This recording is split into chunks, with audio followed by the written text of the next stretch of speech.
Mi medio hermano me mintió y vivió gratis en mi casa por un año. Su novia embarazada me ordenó irme de mi propia casa porque era de Nathan. Pero cuando descubrí sus mentiras, los desalojé legalmente, y ahora él volvió destruido, suplicando otra oportunidad. Mi respuesta los dejó a todos sin palabras. Tengo 32 años, trabajo en contabilidad, y hace como un año que básicamente tuve que sacar a patadas a mi medio hermano de mi casa, y la verdad es que todavía hay gente en mi familia que me trata como si yo fuera el villano de la historia. Necesito contar esto completo porque cada vez que alguien saca el tema, tipo en reuniones familiares o lo que sea, siempre actúan como si yo hubiera echado a la calle a un bebé recién nacido o algo así, cuando la realidad es que mi hermano Nathan es literalmente un parásito que no puede mantener un trabajo por más de 3 meses seguidos. Pero bueno, déjame empezar desde el principio porque si no esto no tiene sentido. Hace como 5 años murió mi mamá. Tenía 58 nada más. Cáncer de páncreas que la mató en 6 meses desde el diagnóstico. Fue horrible. Ella me dejó la casa familiar, una casa de 3 habitaciones en un vecindario bastante decente. No es nada lujoso, pero está en buena zona, y la propiedad vale lo suyo. Nathan es mi medio hermano. Mi mamá se casó con su papá cuando yo tenía como 12, y Nathan tenía 8, y siempre tuvimos una relación medio extraña, o sea, no éramos cercanos, pero tampoco nos odiábamos ni nada. El tema es que Nathan siempre fue medio desastre con su vida, ya sabes, el tipo de persona que siempre tiene excusas para todo. Que si el jefe era un idiota, que si los compañeros de trabajo tenían algo en su contra, que si la novia de turno era una psicópata, literalmente siempre era culpa de alguien más y nunca de él. Cuando murió mamá, Nathan vivía en un apartamento con un roommate o algo así. No recuerdo bien los detalles porque en ese momento yo estaba procesando el duelo y ocupándome de toda la parte legal de la herencia, que fue un dolor de cabeza tremendo, porque mi mamá no había actualizado su testamento en años. Total que pasaron como 6 meses después del funeral, y Nathan me llama un día, tipo 10 de la noche, y me dice que lo acababan de echar de su apartamento porque no podía pagar la renta, que el roommate era un imbécil que se había quedado con su parte del depósito. La historia de siempre, básicamente. Me preguntó si podía quedarse en mi casa, en la casa que había sido de mamá, solo por un par de semanas hasta que consiguiera algo. Y mira, yo no soy un monstruo, es mi hermano aunque sea medio hermano técnicamente. Y acabábamos de perder a nuestra madre, así que le dije que sí. Le puse reglas claras. O al menos eso creí.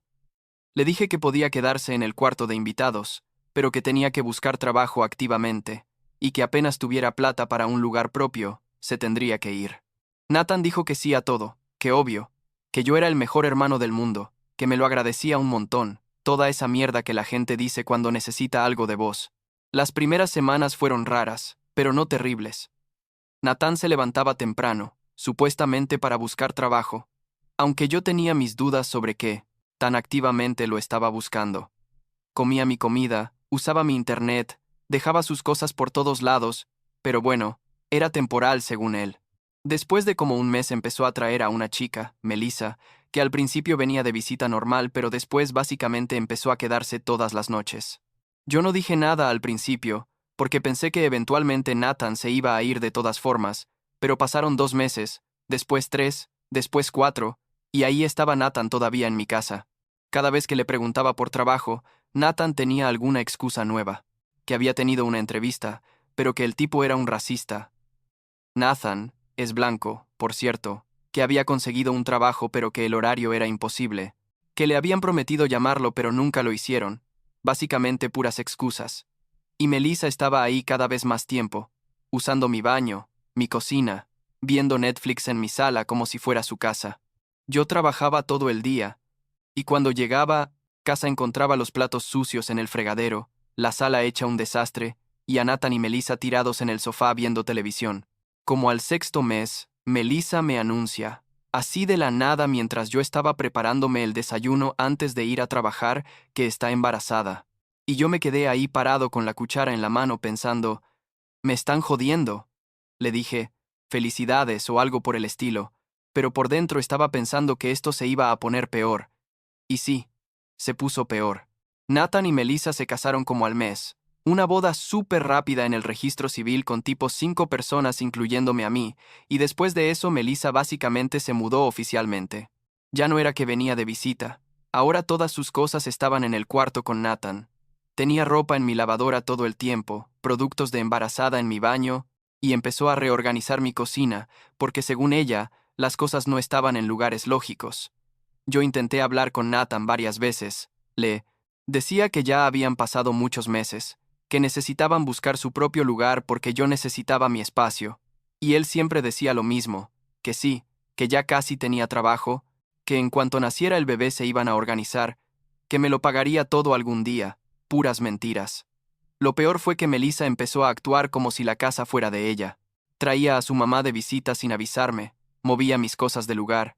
Un día hasta intentó pintar el cuarto de invitados de rosado porque iba a ser el cuarto del bebé según ella. Yo le dije que no, que esa no era su casa para hacer lo que quisiera. Y ella se enojó conmigo, me dijo que yo era un insensible, que, ¿cómo no iba a querer que mi sobrina, ya sabían que era niña, tuviera un cuarto lindo? Sobrina que ni había nacido todavía, por cierto. Pasaron como 9 meses más, el bebé ya estaba a punto de nacer, y la situación era insoportable. Yo básicamente vivía encerrado en mi cuarto cuando estaba en casa, porque no aguantaba estar en la sala con ellos. Nathan seguía sin trabajo estable. Había conseguido algo en un call center, pero lo despidieron a las 3 semanas porque llegaba tarde todo el tiempo. Melissa no trabajaba porque estaba embarazada. Y según ella, no podía ni pensar en trabajar en ese estado, lo cual, bueno, es entendible hasta cierto punto, pero tampoco es que estuviera haciendo algo para buscar opciones después del parto ni nada. Y entonces llegó el día que básicamente cambió todo. Fue un sábado por la tarde. Yo estaba en mi cuarto trabajando en unas cosas de la oficina que había traído para adelantar, y de repente escucho a Melissa gritando mi nombre desde la sala. Salgo pensando que tal vez estaba en labor de parto o algo urgente, y me la encuentro parada en medio de la sala con las manos en la cadera, tipo pose de Karen enojada, y me dice, necesitamos hablar sobre tu situación aquí. Yo me quedé confundido. Tipo, ¿mi situación? Y Melissa me suelta que ya llevaba mucho tiempo viviendo en la casa de Nathan, que ellos iban a ser padres y necesitaban espacio, y que tal vez era hora de que yo empezara a buscar mi propio lugar. Me quedé ahí parado sin poder creer lo que estaba escuchando. Le dije, Melissa, esta es mi casa. Yo heredé esta casa de mi mamá. Y ella se ríe, así tipo risa nerviosa, y dice, no, esta era la casa de tu mamá, pero ahora es de Nathan porque él es el hijo varón. Ahí me di cuenta de que Nathan le había mentido sobre quién era el dueño de la casa. Le había hecho creer durante todos esos meses que la casa era de él, probablemente para verse como un buen tipo que tenía propiedades o lo que sea. Le dije a Melissa que se sentara, y le expliqué, muy claramente, que la casa estaba a mi nombre, que yo pagaba todos los servicios, el impuesto predial, todo, y que ellos básicamente habían estado viviendo de mi generosidad todo este tiempo. Melissa se puso blanca, después roja, después empezó a gritarme que yo era un mentiroso, que Nathan le había dicho que la casa era de él, que cómo me atrevía a inventar esas cosas. Nathan apareció en ese momento, salió del cuarto donde había estado durmiendo la siesta o lo que sea, y Melissa se le fue encima gritándole. Fue un desastre total. Ella llorando y gritando, él tratando de calmarla pero sin poder explicar por qué había mentido.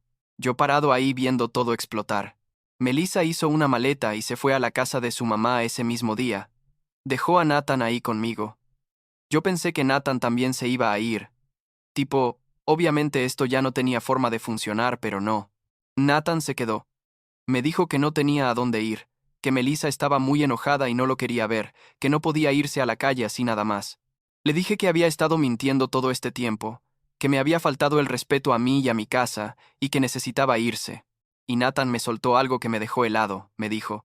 Técnicamente soy tu inquilino, he vivido aquí más de 6 meses, tengo derechos de arrendatario, no me puedes echar así nada más. No lo podía creer. Mi propio hermano amenazándome con leyes de inquilinos después de todo lo que había hecho por él. Fui directo a internet esa noche, busqué todo sobre leyes de inquilinos en mi estado, y efectivamente tenía razón.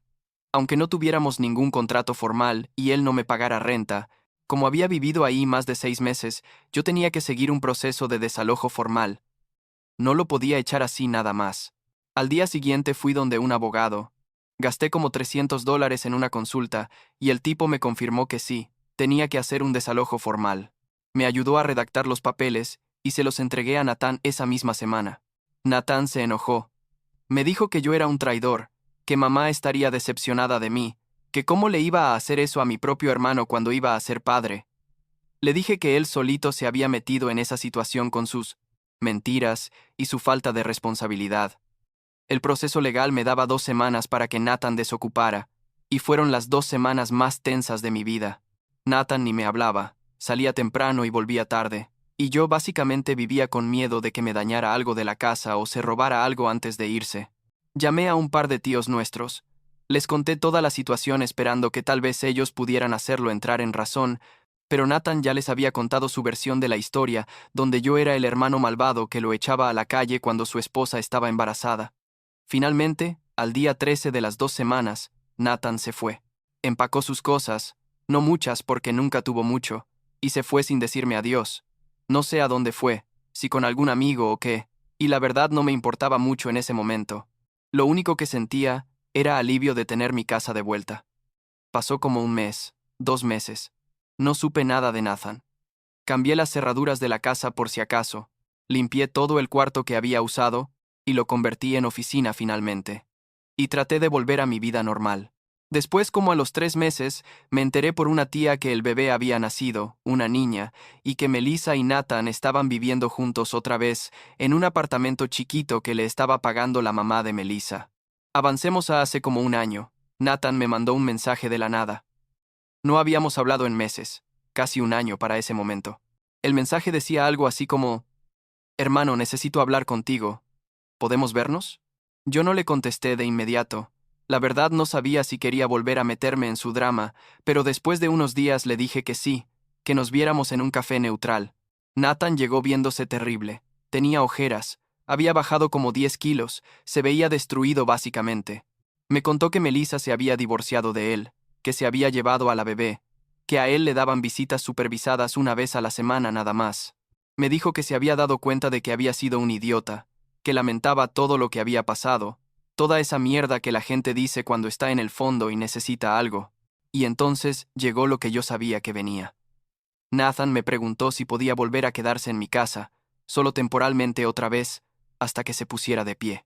Me dijo que esta vez iba a ser diferente, que había aprendido la lección, que iba a conseguir trabajo y me iba a pagar renta, que solo necesitaba una oportunidad más. Le dije que no.